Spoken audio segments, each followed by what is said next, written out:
آج ایک نئے خوفناک واقعے کے ساتھ موجود ہوں۔ یہ واقعہ آج سے 10 سال قبل پیش آیا۔ واقعہ ہمیں جس طرح بھیجا گیا ہے بالکل اسی طرح آپ کی پیش خدمت کر رہی ہوں۔ 2010 کی بات ہے۔ میں ان دنوں عمان میں تھا۔ میرا تعلیمی ریکارڈ میڈیکل سے تعلق رکھتا تھا، مگر پیسوں کی کمی نے مجھے درمیان میں روک دیا تھا۔ عمان آنے کی وجہ ایک نوکری تھی جو میں رد نہیں کر سکا، مگر کچھ ہی ماہ میں وہ نوکری ختم ہو گئی۔ اب واپس جانے کی نہ ہمت تھی اور نہ ہی پیسہ۔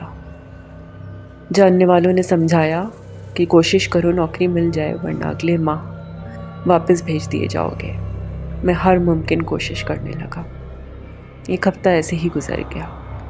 ایک صبح میں چائے پی رہا تھا کہ دوست جس کے گھر تھا میرے پاس آیا اور بولا، یار حسن، ایک نوکری ملی ہے، کرو گے؟ میرے جسم میں جیسے جان پڑ گئی۔ میں فوراً بولا، ہاں ہاں، کیوں نہیں۔ وہ بولا، پہلے سن لو نوکری کیسی ہے۔ میں نے اس کی صورت دیکھی تو وہ سنجیدہ اور تھوڑا پریشان تھا۔ میں نے اس کے ہاتھ پہ ہاتھ رکھا اور کہا، جیسی بھی ہے بتاؤ، پریشان کیوں ہو؟ وہ سنبھل گیا اور کہنے لگا، ایک ہاسپٹل میں جاب ہے، لیکن ایک مسئلہ ہے۔ میں خوشی اور حیرت سے اسے دیکھنے لگا۔ بات یہ ہے کہ نوکری مردہ خانے میں ہے۔ اس نے رک رک کر کہا، مردہ خانے میں؟ میں نے ایک دم پریشان ہو کر پوچھا۔ ہاں دوست، انہیں ایک ڈاکٹر کی ضرورت ہے جو پوسٹ مارٹم کرنے میں اسسٹ کرے۔ اس نے تفصیل بتائی۔ میں تذبذب کے عالم میں اس کا منہ دیکھنے لگا تو اس نے سمجھایا کہ پیسے بھی کافی اچھے ہیں اور ایک کمرے کا گھر بھی ملے گا۔ مرتے کیا نہ کرتے، ہاں کرنی پڑی۔ اگلے دن میں اس کے بتائے ہوئے پتے پر ہاسپٹل پہنچ گیا۔ کافی قدیم طرز کا بنا ہوا ہاسپٹل تھا۔ عمارت مضبوط اور سرخ پتھر کے برآمدے تھے جن میں قطار در قطار خوبصورت پھولوں کے پودے لگائے گئے تھے۔ عمارت میں باغ بھی تھا جس میں ایک دو آدمی مالی کا کام کرتے دکھائی دیے۔ کاؤنٹر پہ میرا استقبال ایک نرس نے کیا اور مجھے ایک سینئر ڈاکٹر محمد الباقر کے کمرے میں بھیج دیا۔ کچھ دیر بعد ہی وہ ڈاکٹر چلا آیا۔ بہت تپاک سے ملا اور گرم جوشی سے ہاتھ ملایا۔ انگلش میں مجھے بتایا کہ مجھے لاش کو چیرنا پھاڑنا نہیں ہے، بس ہمارے پوسٹ مارٹم کے ڈاکٹر کو اسسٹ کرنا ہے۔ کیونکہ سابقہ اسسٹنٹ اپنے وطن واپس جا چکا ہے، اس لیے وہ مجھے لے کر لمبے کوریڈور سے ہوتا ہوا بائیں جانب مڑ گیا اور آخری کمرے کے پاس پہنچ کر رک گیا۔ کمرے کا دروازہ خاصا بڑا تھا۔ اس کے اوپر ایک تختی لگی تھی، کچھ لکھا تھا جس پہ عربی زبان میں کچھ لکھا تھا جس کے معنی مردہ خانہ ہے۔ میں نے ایک لمبا سانس کھینچا اور ڈاکٹر محمد الباقر کے پیچھے اس کمرے میں داخل ہو گیا۔ یہ جگہ ایک کمرہ نہ تھی، ایک ہال کمرہ تھا جس کے 2 حصے تھے۔ ایک حصے میں پوسٹ مارٹم کا میز اور اوزار تھے۔ سینکڑوں دوائیاں ایک شیشے کی الماری میں رکھی تھیں۔ ان کے سامنے والی دیوار میں شیشہ لگا تھا جس سے دوسرا حصہ صاف دکھائی دیتا تھا۔ اس حصے میں کچھ اسٹریچر نما بیڈ بچھے تھے جن کی تعداد 6 تھی۔ سامنے کی آخری دیوار میں کیبن لگے تھے جن میں کچھ پہ تحریری نوٹ چپکے تھے۔ ان کیبنز میں مردہ لوگوں کو رکھا جاتا تھا۔ اسٹریچر نما بستروں میں سے 3 پہ سفید چادر کے نیچے لاشیں موجود تھیں، جبکہ 3 بستر خالی تھے۔ میرا مردہ خانے میں یہ پہلا موقع تھا۔ میں کم ہمت نہیں تھا، مگر ایسے دوسری دنیا میں چلے جانے والوں کے خالی جسم عجیب سا خوف طاری کر دیتے ہیں۔ ایک طرف کرسی میز لگی تھی، بائیں جانب ایک دروازہ تھا جو واش روم تھا۔ ہمارے اندر داخل ہونے کے 1 منٹ بعد ہی وہاں سے ایک ڈاکٹر صاحب تولیے سے ہاتھ پوچھتے برآمد ہوئے۔ میرا تعارف ہوا تو وہ خوشی سے اردو میں بولے، میں بھی پاکستان سے ہوں، پچھلے 12 سال سے یہاں کام کر رہا ہوں، میرا نام طفیل ہے، حسن۔ میں نے مختصر سے تعارف کروایا۔ پھر رسمی کارروائی کے بعد میرا وہاں تقرر ہو گیا۔ اچھی تنخواہ کے ساتھ ایک کمرے کا گھر بھی، جو کہ ایک فلیٹ تھا، مجھے دیا گیا۔ اس کی چابی اگلے ہفتے ملنی تھی، بس تب تک مجھے کام سمجھنا تھا اور ثابت کرنا تھا کہ میں اہل ہوں۔ ڈاکٹر طفیل بہت ملنسار انسان تھے۔ انہوں نے مجھے سمجھایا کہ کام کوئی اچھا برا نہیں ہوتا، کسی بھی کام کو برا شگون نہ سمجھو، اور یہ کہ ہاسپٹل کے ہیڈ مجھ سے 2-3 دن بعد ملیں گے اور ڈاکٹر طفیل کی رپورٹ کے مطابق مجھے اپوائنٹمنٹ لیٹر دیا جائے گا۔ میں نے دل سے کام کرنے کا ارادہ کر لیا۔ شام تک وہ تینوں لاشیں اپنے اپنے لواحقین کے ذریعے لے جائی جا چکی تھیں اور میری گھبراہٹ بھی کم ہو گئی تھی۔ ڈیوٹی رات 9 بجے ختم ہونا تھی۔ اس کے بعد جو لاش بھی آتی وہ کیبن میں رکھی جاتی اور اس پہ نوٹ لکھ دیا جاتا تھا۔ صبح ڈاکٹر طفیل 8 بجے آ کر اس کو دیکھ لیتے تھے۔ میرا کام مشکل نہیں تھا۔ اوزاروں کو جراثیم کش کرنا، لاش کی فوٹو لینا اور لاوارث لاش کو پیک کر کے کیبن میں ڈالنا۔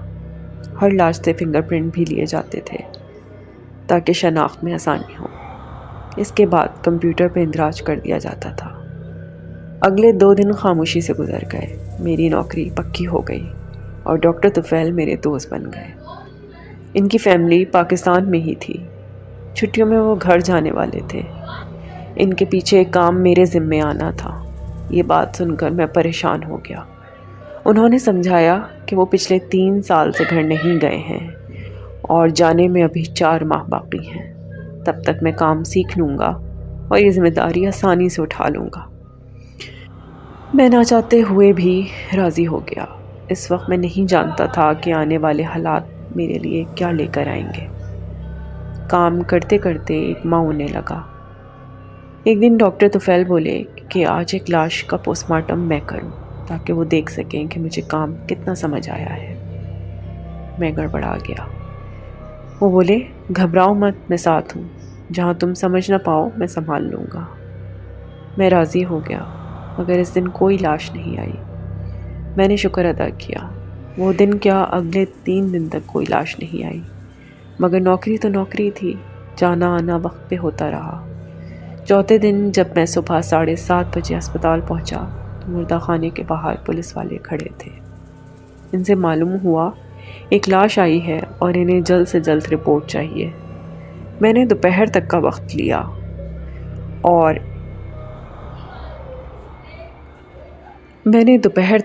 لیا اور ان کے جانے کے بعد دھڑکتے دل سے اندر داخل ہوا۔ مردہ خانے میں خاموشی چھائی ہوئی تھی۔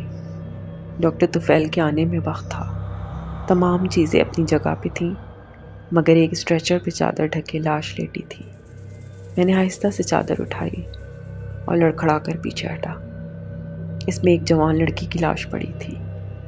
لڑکی کا منہ کھلا تھا اور آنکھیں بھی، نیلی آنکھیں جو مسلسل دیکھ رہی تھیں۔ اس کے چہرے سے لگتا تھا کہ اسے مرے ہوئے زیادہ وقت نہیں ہوا ہے۔ اسی دم ایک آہٹ ہوئی اور میں اچھل پڑا۔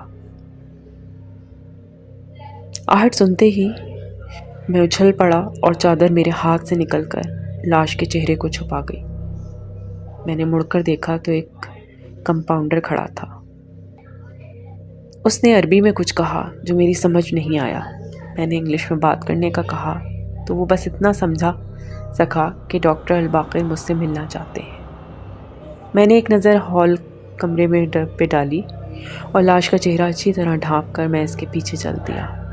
کوریڈور میں ایک کاؤنٹر تھا، وہاں ایک میل نرس موجود تھا۔ ڈاکٹر الباقر اپنے کمرے میں موجود تھے۔ انہوں نے شستہ انگریزی میں مجھے بتایا کہ ڈاکٹر طفیل آج دوپہر کے بعد آنے والے ہیں۔ وہ ڈاکٹروں کی ایک میٹنگ میں شرکت کرنے کے لیے جا چکے ہیں۔ اب دوپہر تک مجھے ہی مردہ خانے کا کام سنبھالنا ہوگا۔ میں اقرار میں سر ہلا کر واپس آ گیا۔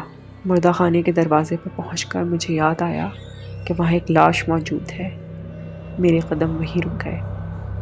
میں کچھ دیر وہیں کھڑا خود کو مضبوط کرنے لگا۔ کاؤنٹر پر اس وقت کوئی موجود نہیں تھا۔ میل نرس وہاں سے شاید جا چکا تھا۔ میں نے اللہ کا نام لیا اور مردہ خانے میں داخل ہو گیا۔ اندر داخل ہوتے ہوئے مجھے ایک عجیب سی بے چینی نے گھیر لیا۔ سب کچھ اپنی جگہ پہ تھا، مگر کوئی بات الگ تھی۔ میں نے اسے اپنا پہلا تجربہ سمجھ کر نظر انداز کر دیا اور سیدھا واش روم میں چلا گیا۔ ہاتھ دھو کر میں نے جراثیم کش دستانے پہنے اور ملحقہ کمرے میں داخل ہوا۔ اسٹریچر پر لاش موجود تھی، مگر چادر زمین پر گری تھی۔ میرا دماغ چکرا گیا۔ مجھے اچھی طرح یاد تھا کہ میں اچھی طرح چادر ڈھانپ کے گیا تھا، پھر یہ زمین پہ کیسے گر گئی؟ اچانک مجھے وہاں گھبراہٹ سی ہونے لگی۔ میں نے خود پہ قابو پایا اور دماغ میں بات آئی کہ شاید جاتے ہوئے میرے ساتھ ہی اٹک کر اتر گئی اور زمین پر گر گئی ہوگی۔ میں اپنی سوچ پہ کافی حد تک مطمئن ہو گیا۔ میں نے ایک پروفیشنل کی طرح کام کرنا تھا اور ثابت کرنا تھا کہ میں اس جاب کا اہل ہوں۔ مطمئن ہونے کے بعد میں نے لاش کا جائزہ لیا۔ وہ 20 یا 21 برس کی لڑکی تھی۔ اس کا منہ کھلا تھا اور آنکھیں بھی کھلی تھیں۔ لاش کے ساتھ ایک کاغذ تھا جس میں موت سے متعلق اندراجات تھے اور لڑکی کی تصویر بھی۔ تصویر دیکھ کر میں چونک اٹھا۔ اس کی آنکھوں کا رنگ سیاہ لکھا گیا تھا اور تصویر میں بھی سیاہ ہی دکھائی دے رہا تھا۔ میں نے غور سے لاش کو دیکھا۔ اس کی آنکھیں نیلی تھیں۔ مجھے سمجھ نہیں آیا یہ کیا تھا۔ بہرحال میں نے اسٹریچر نکالا اور تصاویر کے لیے کمرے کے سامنے لے گیا۔ تصاویر لیتے ہوئے مجھے لاش کا ٹھیک سے جائزہ لینے کا موقع مل گیا۔ اس کے جسم پر ایک سفید فراک تھی جو آدھی پنڈلیوں کو ڈھک رہی تھی۔ ہاتھوں اور پاؤں کے ناخن میں مٹی بھری تھی۔ ہاتھوں اور پاؤں کی رگوں کو بے دردی سے کاٹ دیا گیا تھا۔ تصویر لیتے ہوئے مجھے اس کے منہ میں کوئی چیز نظر آئی۔ چمٹی کی مدد سے اس کے منہ سے مشکل سے ایک کاغذ نکالنے میں کامیاب ہوا۔ حیرت سے میں نے کاغذ کھولا، مگر اس میں ناقابل فہم زبان میں کچھ لکھا تھا۔ یہ کوئی تعویذ نما چیز تھی، مگر واضح طور پر اسلامی نہیں تھا۔ میں نے ثبوت کے طور پہ محفوظ کر لیا۔ موت کی وجہ تو سامنے آ چکی تھی۔ بنیادی رگیں کٹ جانے کی وجہ سے وہ مر گئی تھی۔ اب یہ بھی معلوم کرنا تھا کہ کہیں کوئی اور چوٹ تو نہیں۔ اب لاش کے فنگر پرنٹس کا مرحلہ تھا۔ جیسے ہی اس کے ہاتھوں کا اسکین کیا، ایک دم سے بجلی بند ہو گئی اور اسی ایک لمحے کے اندر بیک اپ لائٹ جل گئی، لیکن اندرونی ہال میں سرخ رنگ کی لائٹ روشن ہوئی۔ ایک بہت ہی عجیب سا ماحول بن گیا۔ میں نے لاش پر نگاہ ڈالی اور میرا حلق سوکھ گیا۔ وہ کروٹ کے بل لیٹی تھی، جبکہ ایک لمحہ پہلے وہ بالکل سیدھی تھی۔ کروٹ کے بل ہونے کی وجہ سے اس کا ایک ہاتھ اسٹریچر سے نیچے لٹک گیا۔ میں لڑکھڑا کر 2 قدم پیچھے ہو گیا۔ مجھے ایسا لگ رہا تھا کہ وہ ابھی اٹھ بیٹھے گی۔ میں نے دل ہی دل میں آیت الکرسی کا ورد کرنا شروع کر دیا تھا۔ اس کی آنکھیں اب مجھ پہ جمی تھیں۔ میں ایک دم گھبرا کر باہر کی طرف جانے لگا، مگر دروازے کے قریب پہنچتے ہی میرے دماغ نے کہا، یہ کیا کر رہے ہو؟ اپنی ساری محنت ضائع کر رہے ہو۔ میں وہیں رک گیا۔ اسی وقت لائٹ آ گئی۔ میں نے ایک لمبی سانس لی اور واپس پلٹا۔ لاش کروٹ کے بل ہی تھی۔ میں ہمت کے ساتھ اس کے قریب گیا، لاش کو سیدھا کیا، اس کے فنگر پرنٹس لیے اور اس کا کمپیوٹر اندراج کیا۔ اس کے بعد ایک پیکنگ میں ڈالا اور کیبن میں رکھ دیا۔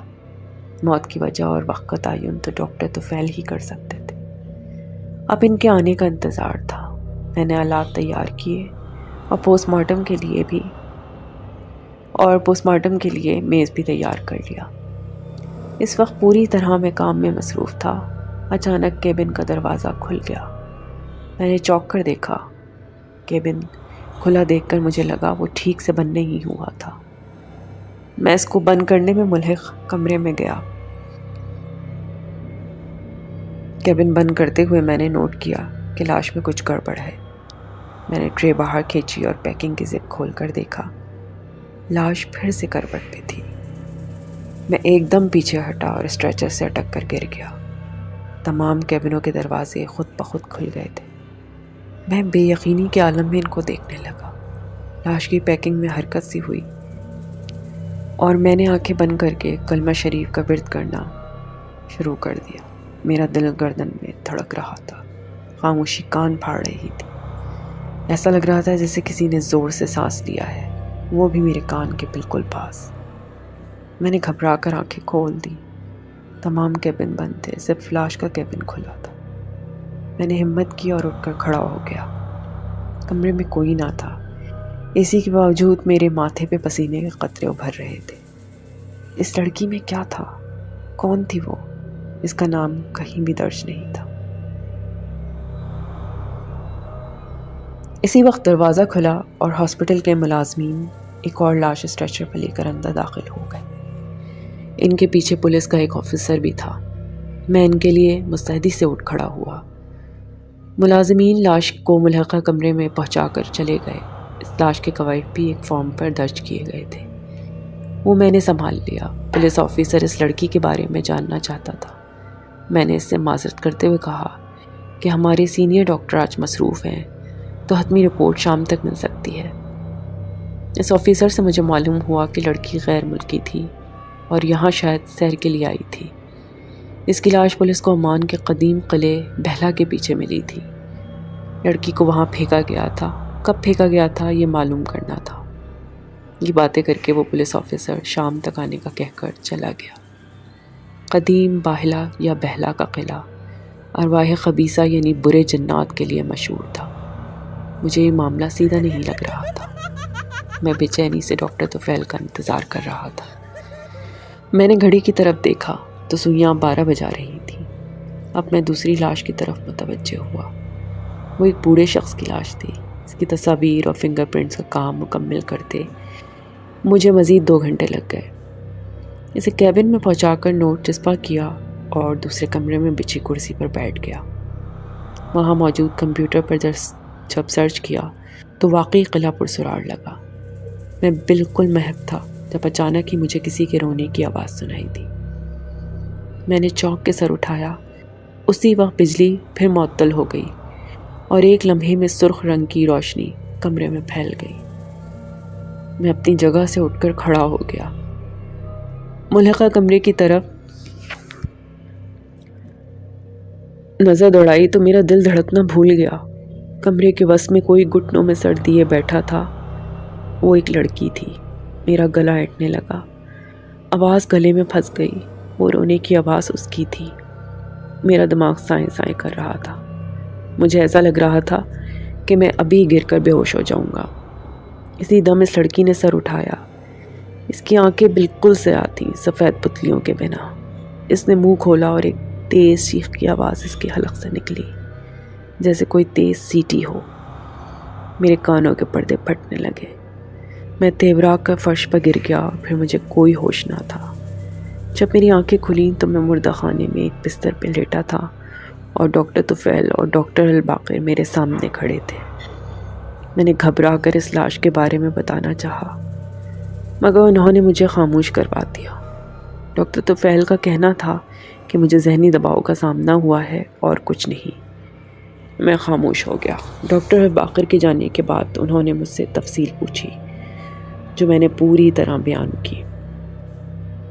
انہوں نے فوراً ملحقہ کمرے میں جا کر بیان کردہ مطلوبہ کیبن کھولا، ٹرے باہر نکالی۔ لاش اسی طرح تھی جیسے میں نے اس کو رکھا تھا۔ تو کیا وہ سب میرا وہم تھا؟ میں سمجھ نہیں پا رہا تھا۔ میں بستر سے اٹھ گیا اور ان کے ساتھ مل کر لاش پوسٹ مارٹم کی میز پر منتقل کی۔ وہ مجھے آرام کرنے کا کہتے رہے مگر میں نہیں مانا۔ میں یہ گتھی سلجھانا چاہتا تھا۔ لاش کی آنکھیں بند تھیں۔ جب ڈاکٹر طفیل نے معائنہ کرنے کے لیے آنکھیں کھول کر ٹارچ کی روشنی ڈالی تو میں دنگ رہ گیا۔ آنکھوں کا رنگ سیاہی تھا۔ لڑکی کی موت زہر سے ہوئی تھی۔ اس کے مرنے کے باوجود اس کے ہاتھوں اور پیروں کی رگیں کاٹ دی گئی تھیں۔ اس وقت مجھے وہ تعویذ نما کاغذ یاد آیا۔ میں لپک کر میز تک گیا اور اس کی دراز سے وہ پلاسٹک کا لفافہ نکال کر لایا۔ وہ کاغذ کھول کر اس میں ڈالا تھا۔ کاغذ پر نظر پڑتے ہی ڈاکٹر طفیل چونک کر 2 قدم پیچھے ہٹ گئے اور مجھ سے پریشانی سے پوچھنے لگے کہ یہ کاغذ کہاں سے آیا۔ میں نے بتایا کہ یہ لاش کے منہ کے اندر تھا۔ وہ بولے، تم نے اسے ہاتھ لگایا؟ میں نے اس بات میں سر ہلایا تو وہ پریشانی میں کچھ بڑبڑانے لگے۔ پھر سب کام چھوڑ کر کرسی پر بیٹھ گئے اور سر تھام لیا۔ میں بھی پریشان ہو گیا۔ ان کے سامنے جا کر میں نے پوچھا، یہ کیا ہے؟ جو تفصیلات انہوں نے بتائیں اسے سن کر میرا دماغ بھی چکرا گیا۔ ان کے مطابق یہ ایک یہودی ایگزرسزم تھا۔ یعنی یہودیت میں کسی پہ سے جادو اتارنا۔ یہ لڑکی یہودی نسل کی تھی مگر کسی کے ظلم کا نشانہ بن چکی تھی۔ اس کو بچانے کی کوششیں ناکام گئیں تو قتل کر دی گئی۔ اب سارا معاملہ سامنے تھا۔ تفتیش تو پولیس نے کرنی تھی مگر وہ پرسرار لڑکی مجھے کیوں دکھائی دی؟ ڈاکٹر طفیل کے مطابق جب اس کاغذ کو جس پہ ناقابل فہم زبان درج تھی اس کے منہ میں ڈالا گیا تو ایک طرح سے اس عفریت کو قید کیا گیا تھا اس کے جسم میں تھی، مگر میں نے یہ کاغذ نکال لیا تھا اور اس کو رہائی مل گئی تھی۔ تبھی وہ مجھے نظر آئی۔ اچانک میرا سر بھاری ہونے لگا۔ معاملہ سمجھ کر میں نفسیاتی طور پر ایک عجیب سی خوف میں مبتلا ہو گیا، یہ جانتے ہی کہ میں نے ہاتھ لگایا تھا اس کاغذ کو۔ ڈاکٹر طفیل نے مجھے ایک شخص سے ملنے کا کہا۔ شام کو ہی میں ان کے ساتھ ان کے بتائے ہوئے پتے پر پہنچا تو معلوم ہوا کہ وہ ایک روحانی بزرگ ہیں۔ وہ ایک خوش اخلاق اور پرنور انسان تھے۔ ڈاکٹر طفیل بھی میرے ہمراہ تھے۔ تمام معاملہ ان کے گوشے گزار کیا۔ انہوں نے میرے سر پہ ہاتھ رکھا اور میں جیسے گہری نیند میں چلا گیا۔ میرے چاروں طرف آوازیں تھیں مگر گہرا اندھیرا چھایا ہوا تھا۔ میں ان آوازوں کو سمجھ نہیں پا رہا تھا۔ میرا ذہن جیسے کسی کی مٹھی میں تھا۔ اچانک مجھے ایک آواز سنائی دی، حسن، حسن، اور میں اس آواز کی طرف بڑھنے لگا۔ دور سے ایک روشنی دکھائی دے رہی تھی۔ میں اس کی طرف جیسے بھاگنے لگا۔ پھر آواز آئی، حسن، کلمہ پڑھو، لا الہ الا اللہ۔ میرے دل نے تکرار شروع کر دی۔ اسی وقت جیسے میں کہیں سے اٹھا کر پٹخ دیا گیا، میری آنکھیں کھل گئیں۔ میں ان روحانی بزرگ کے سامنے بیٹھا تھا۔ میرے جسم کا رواں رواں درد میں ڈوبا تھا۔ انہوں نے ایک مٹی کا پیالہ مجھے دیا، اس میں پانی تھا۔ میرا حلق خشک تھا۔ میں نے ایک سانس میں سے خالی کر دیا۔ سارا بوجھ اتر گیا اور میں ہلکا ہو گیا۔ وہ تعویذ نما کاغذ انہوں نے لے لیا جو میں ڈاکٹر طفیل کے کہنے پر لے آیا تھا۔ لاش اسی رات پولیس کی تحویل میں دے دی گئی اور رپورٹ بھی، جہاں سے وہ اپنے وطن واپس چلی جانا تھی۔ میں نے ڈاکٹر طفیل کے ساتھ مزید 3 سال کام کیا اور پھر واپس اپنے وطن آ گیا کیونکہ ابا جی کا انتقال ہو گیا تھا۔ اس واقعے کو بہت عرصہ گزر گیا مگر آج بھی خیال آ جائے تو ایک خوف کی جھرجھری سی دوڑ جاتی ہے۔ نہ جانے وہ اندھیری دنیا کن کی تھی، وہ ناقابل فہم آوازیں کس کی تھی، وہ لڑکی کون تھی، وہ عفریت اس میں کیسے داخل ہو گئی تھی۔ یہ سب سوالات آج تک جواب طلب ہیں۔